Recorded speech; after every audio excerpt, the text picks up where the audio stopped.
സ്ത്രീ സംവരണ നിയമം പാസാക്കിയതോടെ ലോക്സഭാ തെരഞ്ഞെടുപ്പിൽ സ്ത്രീകൾക്ക് കൂടുതൽ പ്രാതിനിധ്യം നൽകണമെന്ന ചർച്ച CPM-ൽ സജീവമാവുന്നു. സീറ്റ് വീതം വയ്ക്കുമ്പോൾ സ്ത്രീകൾക്ക് തുല്യത ഉറപ്പുവരുത്തണമെന്ന ആവശ്യം ഉന്നയിക്കുന്നവരിൽ പോളിറ്റ് ബ്യൂറോ അംഗങ്ങളും സംസ്ഥാന സെക്രട്ടേറിയറ്റ് അംഗങ്ങളും വരെയുണ്ട്. എന്നാൽ സ്ത്രീകൾക്ക് കൂടുതൽ പരിഗണന ലഭിക്കുമോ എന്ന ചോദ്യത്തിൽ വ്യക്തമായ ഉത്തരം നൽകാൻ നേതൃത്വത്തിന് ആകുന്നില്ല. റിപ്പോർട്ട്. കേരം തിങ്ങും കേരള നാട്ടിൽ KR ഗൗരി ഭരിച്ചിടും. 1987 നിയമസഭാ തെരഞ്ഞെടുപ്പിൽ മാർക്സിസ്റ്റുകാർ ഉച്ചത്തിൽ വിളിച്ച മുദ്രാവാക്യമാണിത്. പക്ഷേ മുഖ്യമന്ത്രിയായത് EK നായനാർ.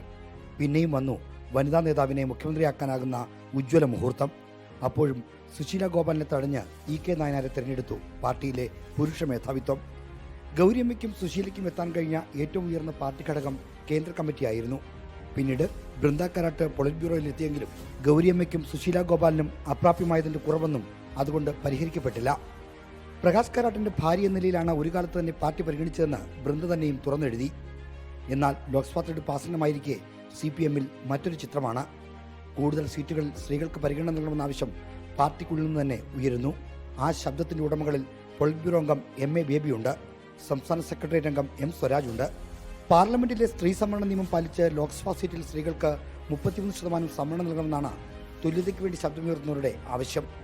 കേരളത്തിലെ 20 ലോക്സഭാ സീറ്റിൽ 33% സംവരണം നൽകിയാൽ 7 സീറ്റ് സ്ത്രീകൾക്ക് നൽകേണ്ടി വരും. ഇനി അതല്ല, CPM മത്സരിക്കുന്ന 15 സീറ്റിന്റെ 33% ആയാലും 5 സീറ്റ് കൊടുക്കണം. എന്നാൽ എത്ര വരെ കിട്ടും? അതാണ് ചോദ്യം. ആ ചോദ്യം പാർട്ടി നേതൃത്വത്തോട് ചോദിച്ചാൽ ഇങ്ങനെയാണ് മറുപടി. അല്ല, വനിതാ സർക്കിൾ ഉണ്ടാവും. അതൊക്കെ ചർച്ച ചെയ്ത് ഇനി അവസാനം പറയുമല്ലോ. ഇത് അത്ര ഇതാക്കേണ്ട കാര്യമില്ലല്ലോ. വനിതകൾ ഉണ്ടാവുമെന്ന കാര്യത്തിൽ യാതൊരു സംശയവും ഉണ്ടാവും.